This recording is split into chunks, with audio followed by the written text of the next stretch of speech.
Olá, sejam todos bem-vindos à segunda aula do mini curso Descomplicando a Cardiologia da Liga Acadêmica de Cardiologia de Paulo Afonso, LACARPA. Meu nome é Nilson, eu sou um dos ligantes, né?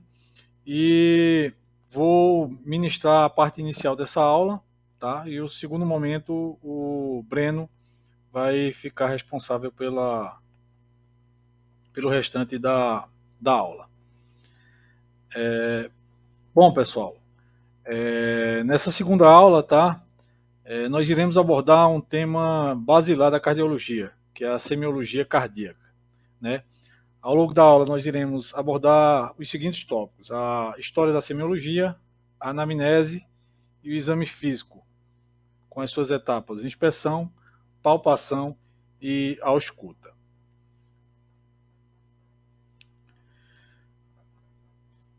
Então, pessoal, como acadêmicos da área de saúde, a gente sempre ouve falar muito em semiologia, né? Mas, afinal, o que é semiologia, né? E qual é a sua história? Semiologia também pode ser chamada de propedêutica, tá? Ela é a base do diagnóstico clínico e está relacionada justamente com o estudo dos sinais e sintomas das doenças humanas. E é uma disciplina que ela é ministrada em vários cursos da área de saúde, a exemplo dos cursos de farmácia, biomedicina, medicina, fisioterapia, odonto, enfermagem, nutrição, né? Acaba que a semiologia é uma palavra de origem grega, né? Onde semio quer dizer sinais e logos, tratado, estudo. É, eu vou falar um pouco aqui da história da semiologia médica, né? E da sua contribuição para o diagnóstico clínico, né? O diagnóstico clínico ele teve suas origens ali na medicina grega, né? Nós temos aí Hipócrates, que é considerado o pai da medicina e o mais célebre médico da antiguidade. Tanto Hipócrates, né, quanto os seus contemporâneos. Acaba que eles lançaram as bases do método clínico. É Hipócrates que vai dar o pontapé inicial, né, para observação clínica. Tanto Hipócrates quanto os seus contemporâneos, eles trouxeram uma contribuição duradoura da sua escola, né?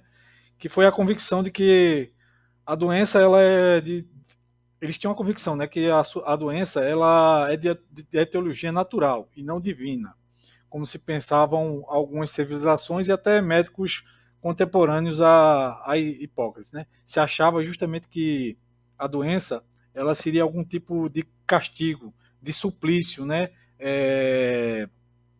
Advindo dos deuses, né? Aquela pessoa. É, E aí, o que é que eles achavam? Entretanto, eles achavam que a doença ela não, não teria essa etiologia divina, mas sim ela era causada por um desequilíbrio entre quatro elementos, né, que eles chamavam de quatro humores do corpo. Seriam esses os humores: o sangue, a bilis amarela, a bilis negra e a linfa. Nós temos também um outro importante personagem nessa trilha histórica, que foi André Vesalius, né, que era um médico belga, e ele publicou uma importante obra chamada Da Organização do Corpo Humano. Né, a sua obra foi publicada em 1543, e nela Vesalius ele fornece a base anatômica necessária sobre a qual o método clínico foi construído. Né? Já em 1816, né, nós temos um dos maiores acontecimentos para o desenvolvimento da semiologia moderna, né, que foi justamente a invenção do estetoscópio por esse médico aqui, o René Laennec. Laennec ele nos forneceu não apenas acabou que ele nos forneceu não apenas uma ferramenta extraordinária à medicina, mas também e as demais áreas de saúde também, né? Mas também estabeleceu uma ligação entre o que via, o que se ouvia e a disfunção oculta no corpo.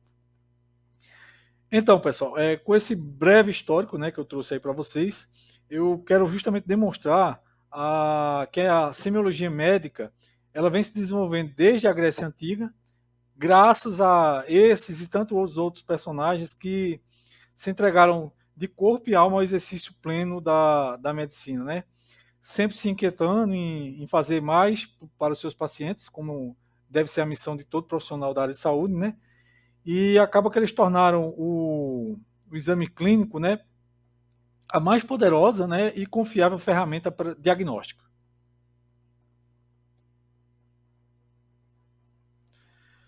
Feitas essas considerações iniciais, né, nós vamos falar agora propriamente da anamnese. Então, a partir de agora, nós veremos como deve ser realizada uma anamnese centrada em problemas cardiovasculares, né, e a importância da gente explorar adequadamente os sinais e sintomas cardiovasculares. Pois é a partir de uma anamnese bem feita, né, que essa anamnese bem feita que vai contribuir de maneira significativa para o diagnóstico. A gente bem sabe que o diagnóstico das doenças cardiovasculares acaba que é uma prioridade de saúde pública não só no Brasil, mas no mundo, né? Pois de acordo com o último relatório de 2020, se eu não me engano, novembro de 2020, da Organização Mundial de Saúde, da OMS, né?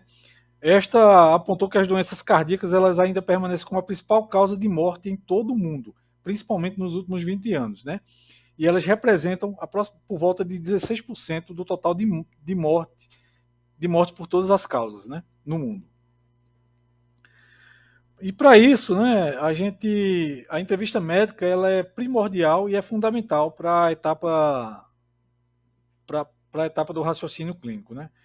Logo a gente tem que pensar que essa interação inicial que começa ali pela anamnese, ela deve ser realizada em um local com uma infraestrutura adequada, né, que possa proporcionar um certo conforto ao paciente, como também ao examinador.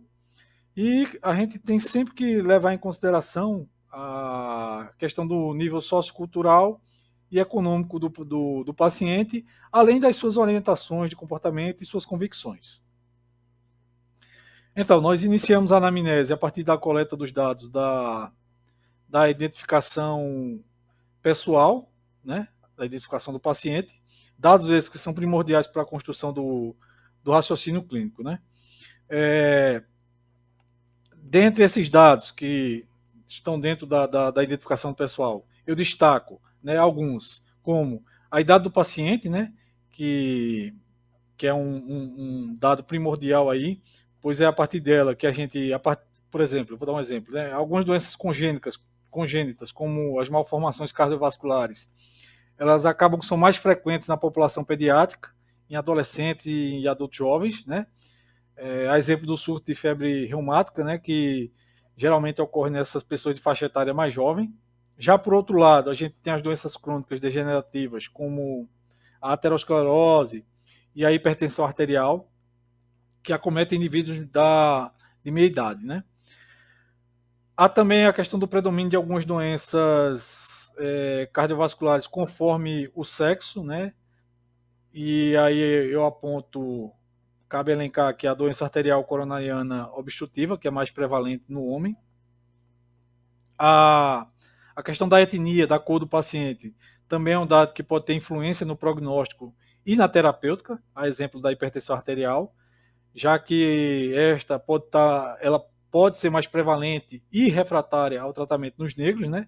E pode ocorrer que ela não tem uma boa resposta ao uso de alguns medicamentos que têm ação sobre o sistema renina, angiotensina, aldosterona, né? Cujo nível, né, dessa renina pode estar justamente alterado ali nesse tipo de pacientes, né? A profissão do paciente também é um dado importante para a gente avaliar, né? Pois ela pode dar pistas, né, acerca do tipo de esforço físico ao qual esse paciente se submete diariamente ou foi submetido ao longo do tempo, ao longo da sua vida, né? Já que pode ter implicações justamente sobre a pós-carga cardíaca. Por fim, né, ainda dentro da identificação do paciente, é importante a gente frisar a questão da naturalidade e da procedência do paciente, né? Que podem ser uma informação epidemiológica, né, para algumas doenças como Chagas e a esquistossomose, né? Doenças estas que podem resultar em algum tipo de cardiopatia. Então, os pontos seguintes a serem abordados é a queixa principal e a HDA, né, que é o histórico da doença atual, né? Neles, eu vou me aprofundar neles. Aliás, neles a gente devemos nos aprofundar nos principais sinais e sintomas, né? Sempre ordenando esses dados em ordem cronológica de relevância, com todas as suas características, como início, localização, os sintomas associados, os fatores de alívio, de agravamento, a sua evolução, né? Investigando também a questão do tratamento e sua resposta ao mesmo, né? Lembrando que dentro dos. Quando a gente. No próximo slide, eu vou adentrar melhor nessa parte da queixa principal e da HDA e vou trazer os principais sinais e sintomas cardiológicos, né? Que são eles, né? A dor, né? A palpitação, a dispneia, o edema, a síncope, a cianose, temos a claudicação intermitente, a nictúria e a noctúria. Nós também temos outros, como fadiga, náuseas, vômitos, tosse, mas eu vou discorrer, né, e me atentar melhor aos citados anteriormente. Eu vou falar um pouquinho, como eu falei para vocês, no próximo slide eu vou me aprofundar melhor na questão da queixa principal e da HDA dentro do exame da anamnese cardiológica, né? Passando ao interrogatório sintomatológico, ainda dentro da anamnese, né? Nós devemos realizar a investigação dos diversos aparelhos, né? Questão de pele, o aparelho respiratório, gastrointestinal, geniturinário, neurológico, osteoarticular, né? Justamente porque esse interrogatório ele irá complementar a HDA. E aí nós nele vamos abordar a presença ou ausência dos sintomas do setor acometido, né? Auxiliando de forma que isso vai auxiliar a nós termos uma visão mais global do paciente. Em seguida, por meio dos antecedentes pessoais e familiares, deve-se completar a história de saúde, né? Aliás, deve-se contemplar a história de saúde e de doença do paciente e de seus familiares mais próximos, sendo importante nessa etapa nós salientarmos a ausência de patologias que seriam esperadas, né? Levando em consideração a hipótese diagnóstica mais provável. Por exemplo, a questão da importadores de estenose mitral, né? É importante a gente citar e investigar a ocorrência ou não de algum evento pregresso, né? Algum evento reumático. Quanto aos hábitos de vida, eles devem ser pesquisados como a dieta, né? Interrogando sobre suas refeições, lanches, a prática de atividades físicas, né? A duração dessa atividade, qual atividade o paciente realiza, com que frequência semanal ele realiza essa atividade, né? Também devemos investigar aí, dentro dos hábitos de vida, alguns hábitos nocivos como o tabagismo, né, o etilismo, que devem ser pesquisados e quantificados quanto ao tempo de início, número de cigarros que o paciente fuma por dia, o tipo de bebida, o volume, né, a quantidade dessa bebida, né, o período em que ele faz uso, se ainda faz uso e se ainda faz uso, né. E aí por meio desses dados, né, coletados aí dentro investigados aí nos hábitos de vida, né, a gente pode extrair muitos fatores de risco cardiovasculares. E por fim, né, a gente vai avaliar dentro da anamnese, a gente deve avaliar a condição socioeconômica e cultural do paciente, né. Isso vai possibilitar ao examinador que possamos conhecer as orientações de comportamento do paciente, né, e também nos direcionar quanto ao emprego de uma linguagem apropriada, né, aos esclarecimentos do paciente para fins de uma abordagem mais individualizada, né, e mais humanizada. Bom, como eu falei para vocês, né, eu agora vou detalhar os principais sinais e sintomas cardiovasculares, né, que nós devemos investigar ali na queixa principal e também no histórico da doença atual, né? Então, os principais sinais e sintomas em cardiologia, né? Eu elenquei esses aqui, né? Inicialmente, o mais famoso e conhecido de todos, né? O mais falado, a questão da torácica, né? a gente deve ter em mente que dor torácica não é sinônimo de dor cardíaca, né? E que as principais dores torácicas elas estão relacionadas com o coração e com a aorta, e são elas, né? A dor isquêmica, a da pericardite aguda e a dissecção aguda de aorta, né? E aí, durante a avaliação semiológica da dor, né, nós temos que questionar quanto ao início dessa dor, a duração, que é importante para nós diferenciarmos de uma dor anginosa, de um infarto agudo do miocárdio, por exemplo, já que no infarto a gente acaba que a gente tem uma duração superior a 20 minutos, né? A localização, né, dessa dor, algumas dores não de origem não cardíaca, como a dor esofágica e o tromboembolismo pulmonar, eles podem ter uma localização retroesternal, né? E aí simulando uma dor de origem cardíaca, né? A questão da irradiação, né? Que está muito correlacionada à intensidade dessa dor, né? Que justamente a depender dessa intensidade, essa dor ela pode irradiar para, no caso da torácica, ela pode irradiar para a mandíbula, para o pescoço, ombros, né, a face medial interna ali, né, dos membros superiores, principalmente o membro superior esquerdo, né. Nós também devemos investigar o caráter dessa dor, né, o tipo, como é que o paciente vai referir essa dor, né? Você pergunta lá ao paciente, como é que é essa dor? E aí ele vai dizer, doutor, é uma dor em aperto, é uma dor em pressão, que eu me sinto sufocado, né? Eu sinto um peso, uma queimação no peito, né? A dor de origem cardíaca tem todas essas características, né? Geralmente ela é referida como uma dor, como eu falei para vocês, de aperto, pressão, sufocamento, constrição, peso ou queimação, né? A intensidade, né? Que varia de acordo com o limiar de sensibilidade de cada um, né? E essa intensidade ela é comumente mais forte no infarto e de menor intensidade na dor anginosa, né? Quais são os fatores desencadeantes, agravantes, fatores de melhora também, né?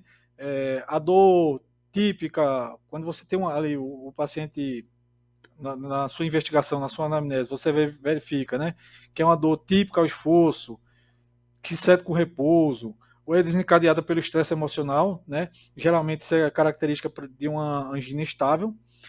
Já se for uma dor ao repouso, de início recente ou progressiva, né? É sugestiva, isso sugere uma angina instável ou até mesmo um infarto agudo do miocárdio, né? E investigarmos também, ainda dentro da dor, né, a questão dos sintomas associados, né? Como o coração ele é uma víscera, né? E justamente por ser uma dor visceral, essa dor ela pode estar acompanhada de alguns sinais ou sintomas do sistema nervoso autônomo, né? Que seriam eles a palidez, a sudorese, né? O paciente pode apresentar sudorese, pode apresentar náuseas, vômitos, pré-síncope ou mesmo a síncope, né? Em resumo, né? Paciente com dor torácica, a gente deve investigar se é uma dor de origem cardíaca, né? E aí, dentro das dores cardíacas, né? Nós temos a dor isquêmica, a decorrente da pericardite e a decorrente de uma dissecção de aorta, né? Ou não cardíaca, que pode ser abdominal ou não abdominal, né? A não cardíaca abdominal, nós temos como exemplo aí a gastroesofágica, né, que está relacionada com o refluxo, com esse refluxo gastroesofágico, e a úlcera também, né, que pode simular uma dor aí na região do precórdio, né? E a não cardíaca não abdominal, temos como exemplo o pneumotórax, a embolia pulmonar e a dor músculo-esquelética. Já passando para palpitação, né? É um sintoma que é definido como uma percepção incômoda dos batimentos cardíacos, né? E suas principais causas a principal causa da palpitação são as alterações cardíacas, né? Como alteração no ritmo ou mesmo psicogênica, né? Pode ter essa palpitação pode ter uma origem psicogênica. Mas também lembrando, né, que alguns medicamentos, algumas drogas, tanto lícitas quanto ilícitas, podem levar a episódios de palpitação. E aí, por conta disso, nós devemos sempre caracterizar de maneira mais abrangente possível esse sintoma, né? Descrevendo o seu início, o seu término, né? Se é súbito, se é gradual, a sua duração, frequência, se regular ou irregular, quais são os sintomas que estão associados, né? Quais são os fatores precipitantes, se essa palpitação se iniciou ao repouso ou ao esforço, né? E quais são os fatores que levam ao alívio dessa palpitação. Quanto à dispneia, definida a dispneia, né? Definida como uma dificuldade de respiração, né? Relatada pelo paciente.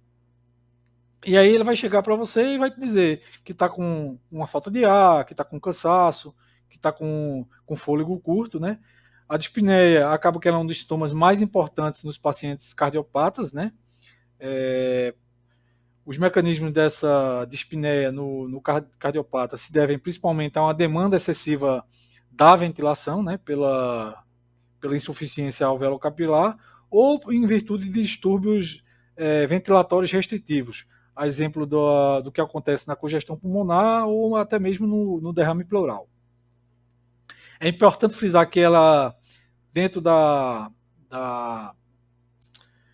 a dispneia relacionada a algum evento, alguma patologia de origem cardiológica, ela se dá de forma progressiva, né, não súbita, inicia-se, né, aos esforços maiores, e com a evolução da doença ocorre que ela começa a ocorrer a esforços menores e até mesmo ao repouso.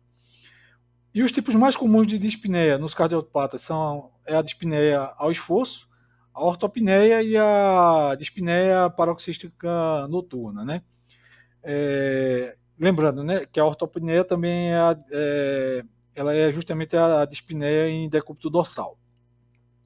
A dispneia ao esforço é o tipo mais comum no caso da insuficiência ventricular esquerda, né? E ela é resultante justamente de uma pós-carga baixa.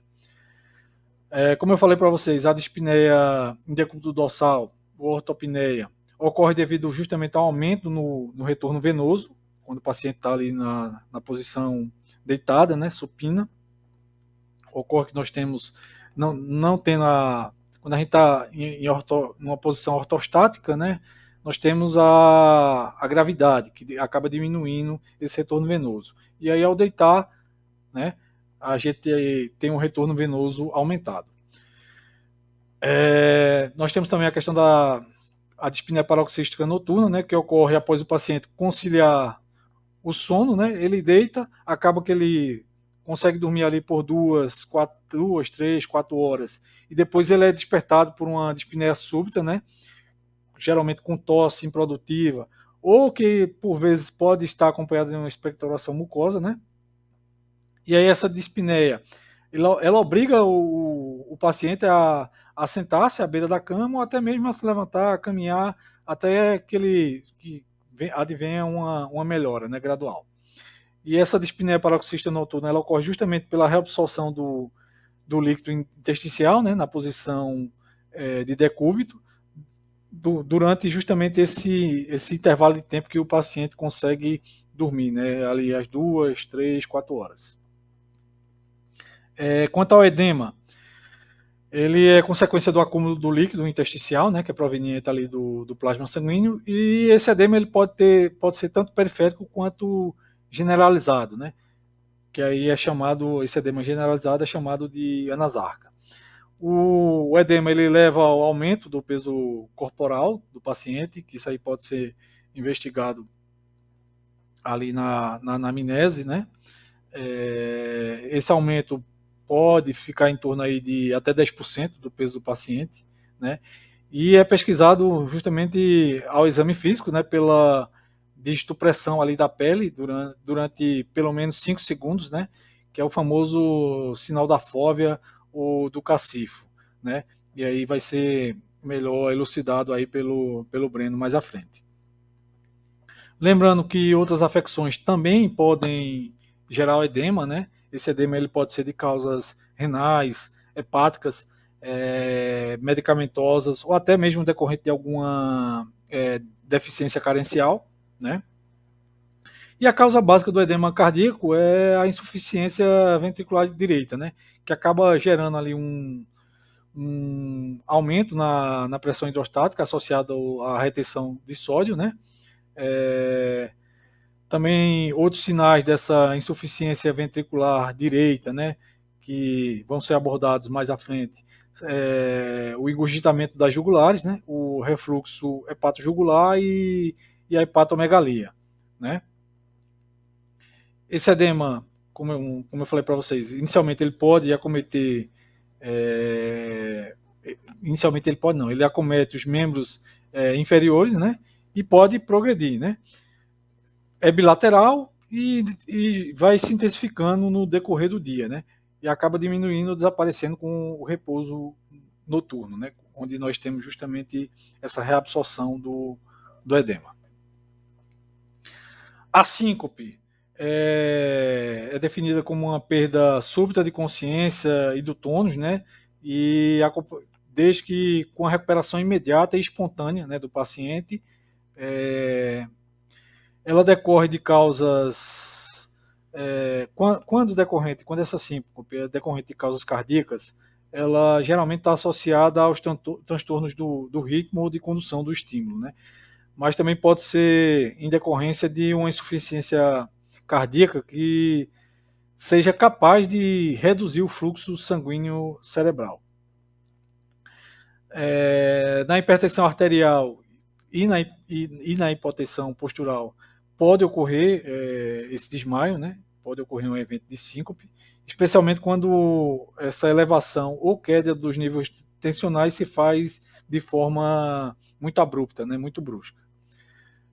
A cianose, ela é aquela coloração arroxeada, né? Aquela pele azulada, aquela coloração azulada da pele, das mucosas ou dos leitos unguiais ali, né?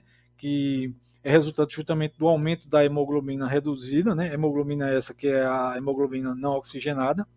No cardiopata, os mecanismos podem ser em decorrência da insuficiência cardíaca congestiva, de algum distúrbio de difusão por aumento na espessura alveolo-capilar, né, em virtude da congestão pulmonar, ou por distúrbios de perfusão, como os que ocorrem nos quadros de insuficiência de ventrículo direito. Como também na questão dos shunts, né, direito e esquerdo, né, que é muito comum nas cardiopatias congênitas cianóticas. E é importante também lembrar, né, que a cianose ela acaba sendo mascarada caso o paciente ele apresente anemia ou um quadro de icterícia. A claudicação intermitente é caracterizada por sintomas, né? O paciente relata sintomas de dor, de fadiga, de desconforto na panturrilha durante a realização de caminhadas, né? De alguma atividade física, né? E que geralmente desaparece aí com o repouso.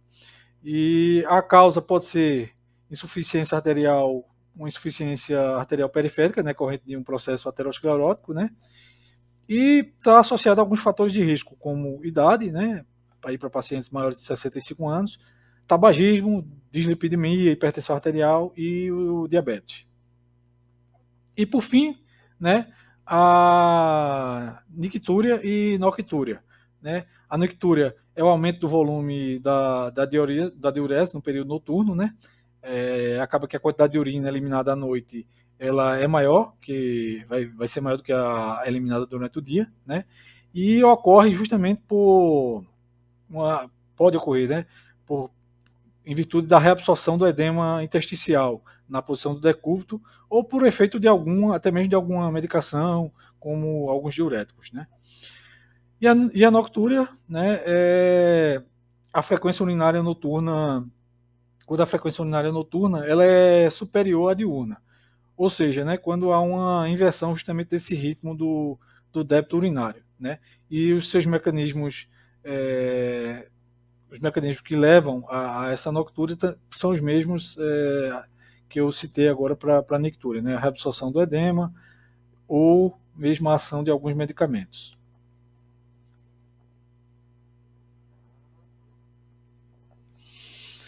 Bom, agora nós trataremos especificamente do exame físico, né, do sistema cardiovascular, que inclui a inspeção, né, a palpação e a ausculta. Por que eu não citei a percussão? Eu não citei a percussão porque ela tem pouco ou nenhum valor, né, na avaliação cardiológica. Daí que a semiotécnica do exame físico cardiovascular acaba que engloba apenas, como eu falei anteriormente, né, a inspeção, a palpação e a ausculta.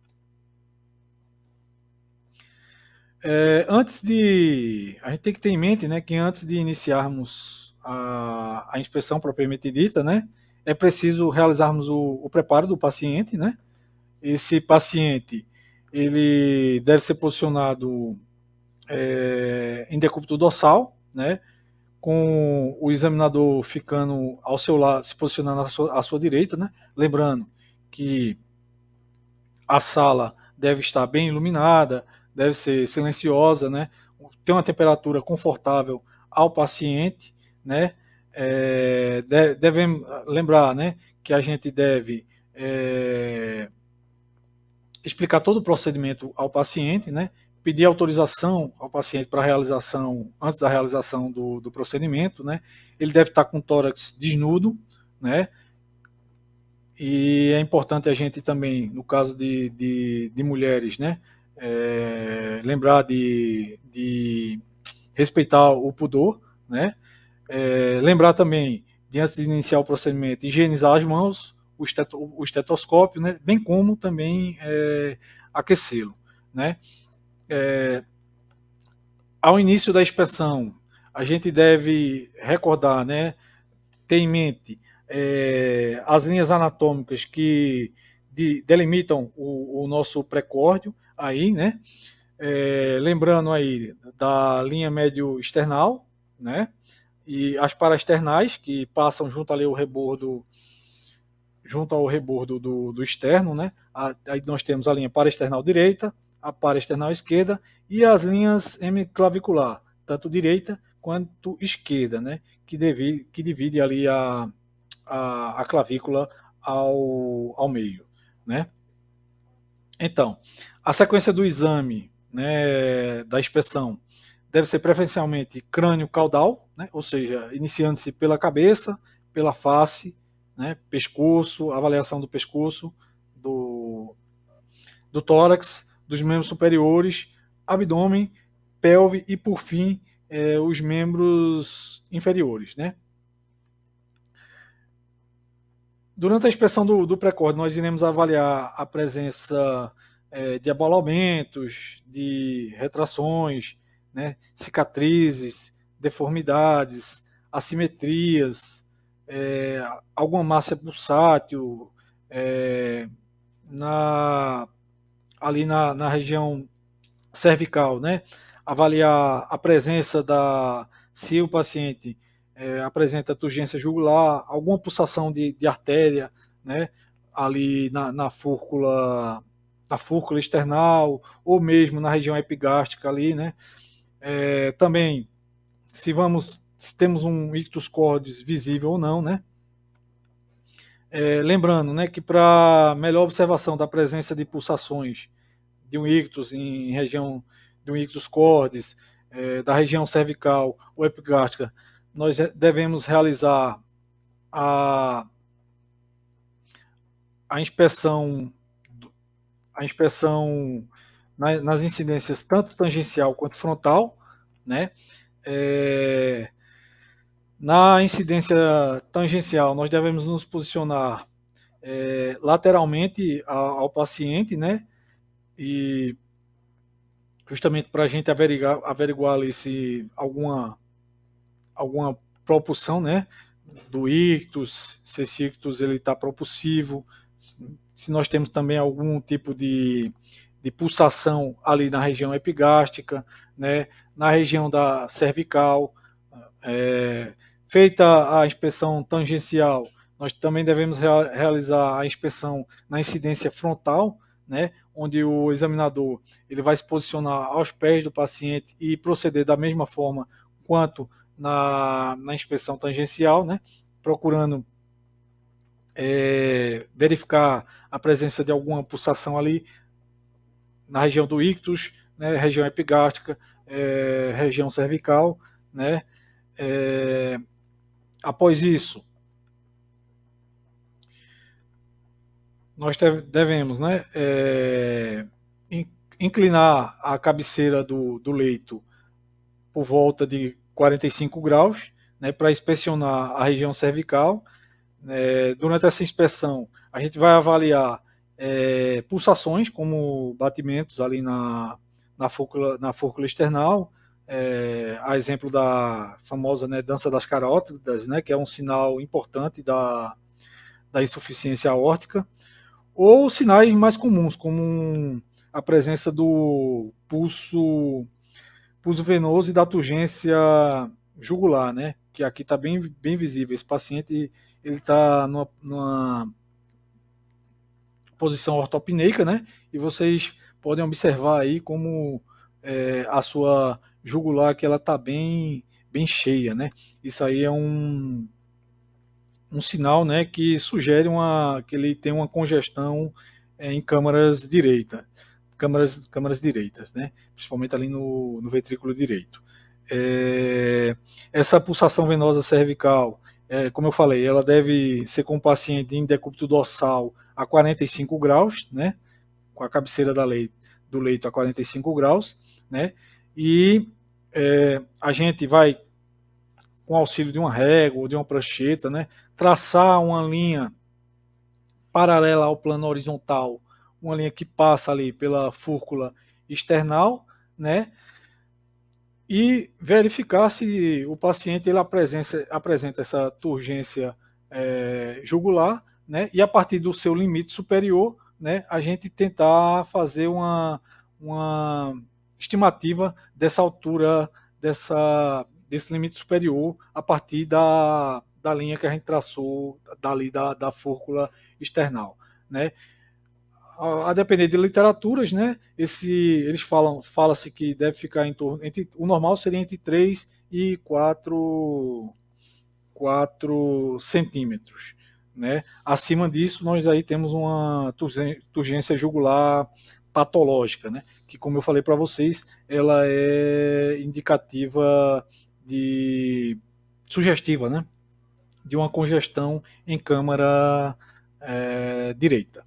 Bom, pessoal, eu fico por aqui, né? A partir de agora, essa segunda parte da aula vai ficar a cargo do Breno, né, que vai se aprofundar em muitos pontos abordados por mim até agora. Muito obrigado.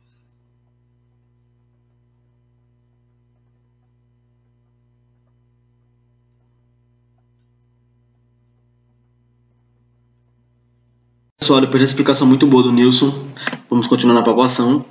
Essa palpação é muito importante para semiologia cardiovascular, né? Vamos começar falar um pouquinho sobre abaulamentos. Os abaulamentos são pesquisados em todo o pré-córdio, né? Assim como também as retrações. É muito simples pesquisar abaulamentos. Você vai pesquisando pela palpação superficial, primeiramente, posteriormente pela palpação profunda. Posteriormente, vamos observar o ictus cordis. O ictus cordis é o famoso choque de ponta, né? Ele significa que é a sensação tátil do batimento cardíaco durante a sístole ventricular. Ele é localizado em diferentes locais, né? Em diferentes locais, de acordo com o biotipo do paciente. Se o paciente for brevilíneo, ele é localizado no quarto espaço intercostal, 2 centímetros para fora da linha hemiclavicular, né, esquerda. Se ele for mediolíneo, é localizado no quinto espaço intercostal, na linha hemiclavicular esquerda. Se ele for longilíneo, vai ser localizado no sexto espaço intercostal, 1 a 2 centímetros para dentro da linha hemiclavicular esquerda, ok? Posteriormente vamos para o procedimento. O procedimento é relacionado, a gente vai fazer a palpação nos locais já mencionados, né? Esses locais mencionados são quais? Aqueles da localização, né? Brevilíneos, longilíneos, mediolíneos. Enfim, vamos avaliar com as polpas digitais, o ictus cordis. É importante a gente saber um pouquinho sobre as características semiológicas, né? Localização, que é o que eu falei anteriormente, a extensão desse ictus cordis, né? Que vai ter um grande valor, né? Em algumas patologias. A mobilidade do ictus cordis, que vai ser observada com paciente em decúbito lateral, geralmente pacientes que não têm nenhuma patologia, ele é observado uma mobilidade pequena. A intensidade, né, que você vai verificar em polpas digitais, essa intensidade ela vai de 1 a 4 polpas digitais, por exemplo, e é muito subjetivo também. Tipo de punção, por exemplo, uma retração, alguma coisa é importante a gente observar. Ritmo e frequência eu falo posteriormente. Falar um pouquinho agora sobre batimentos e movimentos. Os batimentos e movimentos, a gente vai poder observar retrações sistólicas, levantamento de massa precordial, pulsação epigástrica, pulsação supraesternal e outras pulsações e outros levantamentos de massa em outros locais. Pode ser uma pulsação em outros locais também. É importante a gente avaliar isso. O frêmito cardiovascular, que é a primeira palavra chave, pode colocar aí frêmito, primeira palavra-chave, ok? Vamos lá. O significado, né? O significado de frêmito ele é a designação aplicada à sensação tátil determinada por algumas vibrações produzidas no coração e nos vasos, entendeu? E o frêmito ele vai aparecer a partir da intensidade 4 de sopro de Levine, né? A gente vai falar um pouquinho sobre essa classificação de Levine na outra aula de sopro. Mas o sopro, o frêmito, ele é identificado a partir da classificação de intensidade 4 de Levine, ok? Agora vamos para o procedimento, né? O procedimento a gente deve palpar todo o precórdio e estruturas adjacentes, uma palpação superficial mesmo. É importante a gente palpar a fúrcula, external, epigastro, região supraesternal também. Essa imagem aqui traz muito bem, explicando onde a gente deve palpar, para sentir tudo aquilo que a gente viu anteriormente, né? Abolamentos, pulsações, entre outras coisas. As características semiológicas do frêmito, né?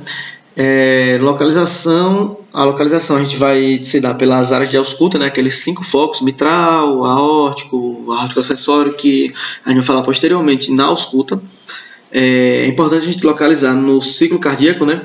Diferenciando pela coincidência ou não com o pulso carotídeo, classificado em sistólico, diastólico ou cisto-diastólico. É importante também a gente verificar a intensidade desse frêmito, né? A intensidade varia de 1 cruz a 4 cruzes. É muito subjetivo também, mas dá para fazer.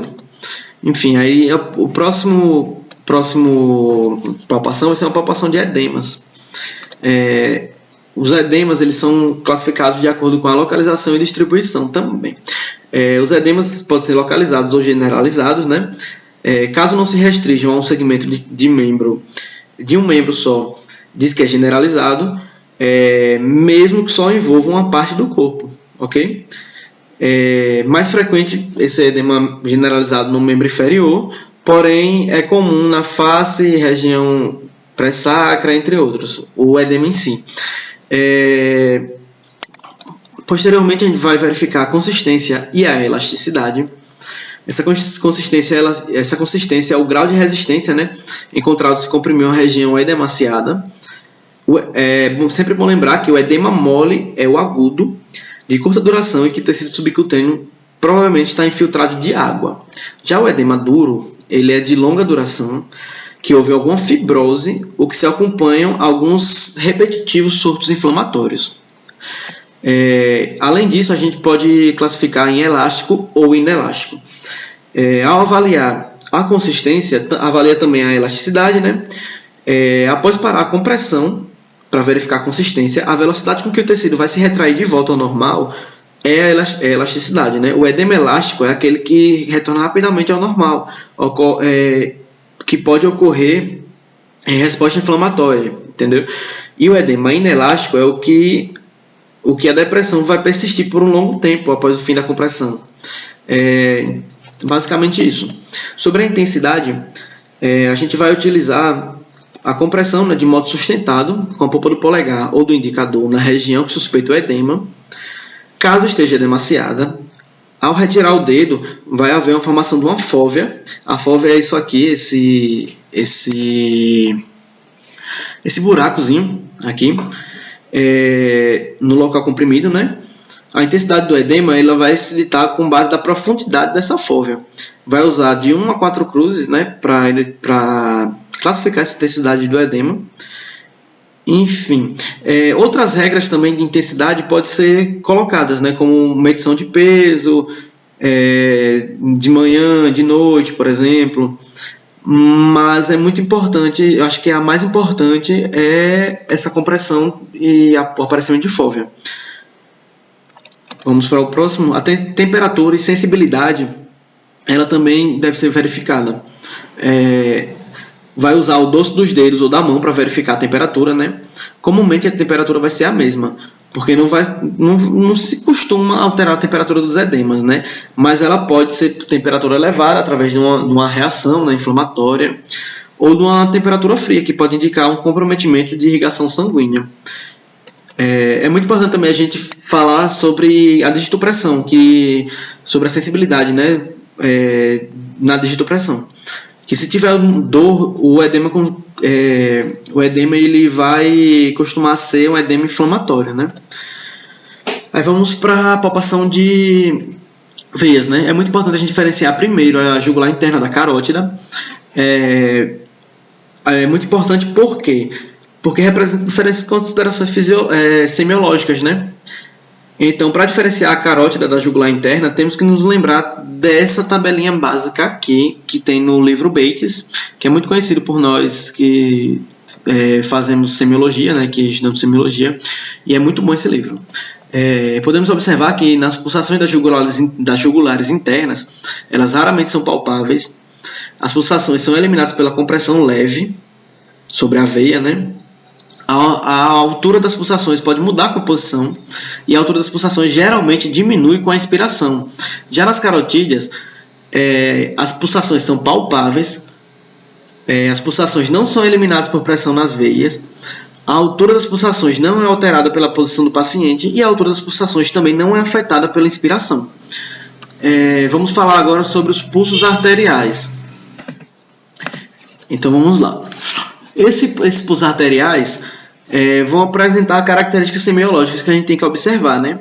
Primeiro deles é o ritmo, depois a frequência, depois a amplitude e depois o estado da parede. Então, vamos para o ritmo. Para observar o ritmo, a gente precisa observar a sequência das pulsações através da palpação, né? Ele é subdividido em regular e irregular. É muito subjetivo também, mas é facinho de pegar, tranquilo. A amplitude a gente vai avaliar em cruzes, né? Variando de 0 cruzes a 4 cruzes. É importante a gente saber que acima de 2 ele vai estar aumentado e abaixo de 2 ele vai estar diminuído. Sobre o estado da parede, para avaliar o estado da parede, tensão ou dureza, né, é importante a gente fazer a compressão progressiva da artéria. O estado da parede é subdividido em duro ou mole, né, sendo mole se a pressão necessária para interromper as pulsações for pequena e duro se a pressão necessária para interromper as pulsações for grande. O estado da parede duro pode indicar hipertensão arterial, por exemplo. Frequência de pulso. A frequência de pulso é caracterizada pela contagem do número de pulsações por minuto. É subdividida em normosfigmia, bratisfigmia e taquisfigmia. É importante a gente lembrar que a bratisfigmia, pelo menos na referência que eu peguei, que foi o Mário Lopes, é abaixo de 50, só que muitas referências consideram abaixo de 40. Já a taquisfigmia é acima de 100. E a normosfigmia é entre esses valores, ok? Vamos falar um pouquinho sobre a artéria radial. A artéria radial é localizada entre a apófise estiloide do rádio e o teneus flexores. Como é que eu vou palpar essa artéria radial? Como é que vai ser o procedimento? A mão do paciente vai ter que estar em posição supina, né? A A posição vai ter que estar em supina. Para palpá-la, para palpar essa artéria, vai ser empregado as polpas dos dedos indicador e médio, variando a força de compressão até que seja obtido o impulso máximo. O polegar vai se fixar delicadamente no dorso do punho do paciente e o examinador vai usar a mão direita para examinar o pulso do paciente, para examinar o pulso esquerdo e vice-versa. É sempre bom lembrar que a mão do paciente deve repousar no leito ou na mesa do exame em completa supinação, como está aqui. Está totalmente supinada. Enfim, vamos para a artéria braquial. A artéria braquial ela é localizada... Na verdade, ela deve ser sempre examinada, porque oferece informações muito úteis sobre o contorno e a amplitude do pulso arterial e o estado da parede. Ela deve ser sempre examinada. A artéria braquial ela vai representar... A artéria braquial é daqui, ó, do B até o C. Ela representa a continuação, né, da artéria axilar. A artéria axilar é essa aqui, ó, do A até o B, na região do braço, e vai estender-se proximamente a partir da borda lateral da axila, aqui, com o término próximo à cabeça do rádio, na região do cotovelo. O término vai ser aqui, ó, na cabeça do rádio. Quando se bifurca em dois ramos, né, a artéria radial e a artéria ulnar. A artéria radial é aquela que a gente viu anteriormente, que é aqui, ó, D e E, C, D e E, e a artéria ulnar é aqui, C, F, G. Entendeu? Aí o procedimento. O procedimento da artéria braquial ela é mais realizado mais facilmente, né, a palpação com o polegar. O exame ele vai ser iniciado pelo braço direito, que deverá estar em posição paralela ao tronco, né, com a palma da mão voltada para cima e o antebraço levemente fletido, com o cotovelo apoiado sobre a mão direita do examinador, como está aqui no nossa representação, né? O examinador ele com o polegar, né, sua mão direita, ele vai ter que localizar, né, a fossa antecubital e a artéria braquial e vai comprimir de um modo suave e progressivo de encontro aos tecidos subjacentes até um grau de amplitude observada seja a amplitude máxima, né? Enfim, em seguida, né, a gente vai concentrar a nossa atenção para aquelas características que eu estava falando anteriormente, ritmo, o estado da parede, enfim. Aí vamos para a artéria carótida, né? A localização anatômica da artéria carótida ela é profundamente a borda anterior do músculo esternocleidomastoide. O procedimento que deve ser realizado, o paciente poderá ficar em 3 posições diferentes, né? Decúbito dorsal, em pé, sentado, em pé ou sentado, né? Em paciente com decúbito dorsal é o mais comum. Ele deve estar com a cabeça levemente fletida, né? Através de um travesseiro ou alguma coisa do tipo. A gente vai fazer a palpação com as polpas dos dedos indicador e médio, que está sendo representado aqui na figura. Já o paciente sentado ou em pé, a gente vai ter que realizar essa palpação do pulso carótido direito, por exemplo, com a polpa do polegar esquerdo, enquanto os dedos médio e indicador vai se fixar sobre as últimas vértebras cervicais. Eu não consegui encontrar nenhuma imagem sobre essa palpação da carótida sentado ou em pé, e eu recomendo que você faça em decúbito dorsal. A artéria femoral ela é localizada na metade de uma linha imaginária, né, que se une à espinha ilíaca antero-superior ao pubis, logo abaixo do ligamento inguinal, onde está, como está representado nessa imagem aqui. O procedimento para palpação dela vai ser efetuado com o paciente decúbito dorsal e o examinador posicionado à sua direita, né? A artéria femoral direita vai ser palpada com o polegar esquerdo e a esquerda com o polegar direito, como está nessa imagem aqui. O procedimento ele não é muito realizado, apesar de ser de grande valia, né? Porque é um pulso central. Ele não é muito realizado devido ao pudor do paciente, né? Entre outras coisas. Sobre a artéria poplítea, vamos falar um pouquinho sobre a localização e o procedimento também. A artéria poplítea é localizada na fossa poplítea, que é na parte de trás do joelho, onde está essa imagem aqui mostrando. O procedimento, o examinador vai colocar suas mãos de cada lado do joelho, né, de modo que a face palmar dos dedos esteja em contato total com a fossa poplítea, como está aqui representado nessa imagem. Vamos falar agora um pouquinho sobre o pulso venoso. Pulso venoso, a gente vai fazer a estimativa da pressão venosa jugular, né? Como é que eu vou estimar essa pressão venosa jugular? O Bates traz uma tabelinha muito boa para isso. Primeiramente, a gente vai deixar o paciente confortável, né? Levantar um pouquinho a cabeça dele, com auxílio de travesseiro, para relaxar os músculos. Posteriormente, a gente vai elevar a cabeceira do leito a cerca de 30 graus, outros livros falam 45, né? Virar discretamente a cabeça do paciente para o lado contrário, que será examinado. Utilizar uma iluminação tangencial, examinar os dois lados do pescoço, identificar a veia jugular externa de cada lado. Em seguida, a gente tenta identificar as pulsações venosas das jugulares internas, né?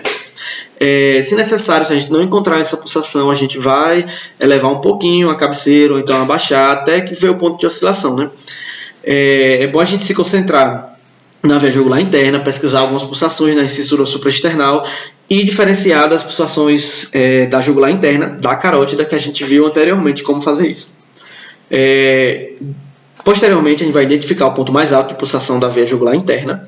A gente vai estender uma prancheta horizontalmente a partir do ponto, né, do ponto máximo de pulsação, ponto mais alto.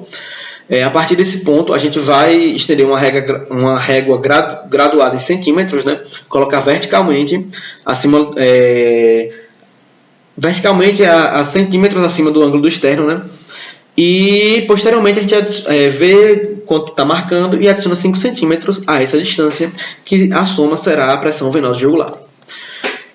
O sinal de Kussmaul, que é o que o Nilson falou anteriormente, e que eu deixo para vocês, a outra palavrinha-chave é Kussmaul, ok? Com 2 S's, a segunda palavra-chave da aula de hoje.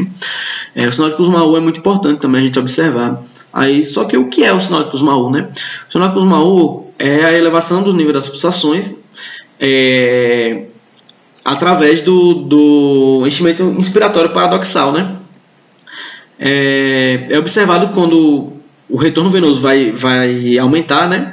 E vai ocorrer, ele vai alcançar, né, esse retorno venoso, as câmaras cardíacas direitas, só que essas câmaras cardíacas direitas vão estar pouco complacentes e sem sua função correta, né? E serão incapazes de funcionar corretamente. Como é esse sinal de Kussmaul? É uma turgência jugular, né? Essa turgência jugular que a gente observa aqui na foto. O outro teste que a gente pode fazer é o teste de compressão abdominal, que é o refluxo hepatojugular. Qual é o motivo desse refluxo? O refluxo hepatojugular ocorre através da distensão das veias jugulares quando a compressão é aplicada ao abdômen. Okay? Vai ocorrer um retorno venoso maior, né? O procedimento, o paciente vai estar em 45 graus, a gente vai realizar uma palpação profunda abaixo da região hepática, assim como está mostrando na imagem aqui, e vai ser observado uma turgência jugular no paciente, como estamos observando aqui, ok? Vamos para a ausculta. Na ausculta a gente vai falar um pouquinho sobre os focos de ausculta, né? Foco aórtico, foco pulmonar, são 5 focos: foco aórtico, foco pulmonar, foco mitral, foco tricúspide e foco aórtico acessório. A representação dos focos está nessa imagem. A gente observa que o foco pulmonar ele é achado, né? A gente ausculta ele, na verdade, no segundo espaço intercostal, na linha paraesternal, aqui é do lado do externo esquerda, segundo espaço intercostal. Já o foco aórtico acessório é um pouquinho mais para baixo, né? Continuamos na linha paraesternal esquerda, só que é no quarto espaço intercostal. O foco tricúspide é abaixo do foco acessório, é no quinto espaço intercostal, na linha paraesternal esquerda também.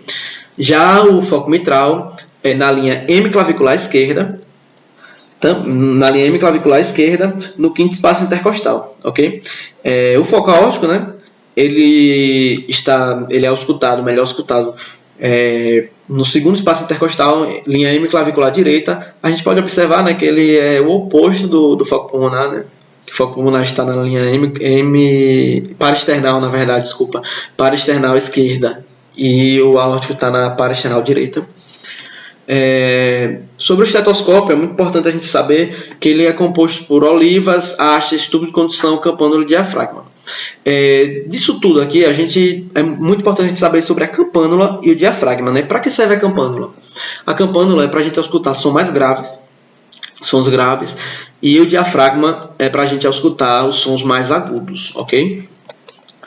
As características semiológicas, dentre elas a gente vai falar um pouquinho sobre as bulhas, o ritmo, a frequência, cliques, estado de sopros, ok? As bulhas cardíacas, vamos começar.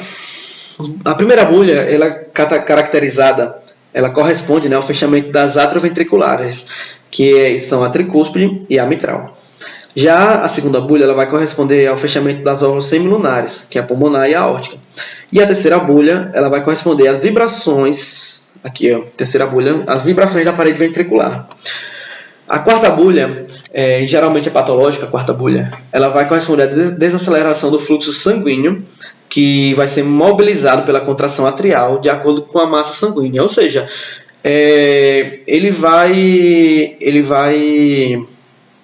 vai ser um choque de sangue, entendeu? O som do sangue se encontrando.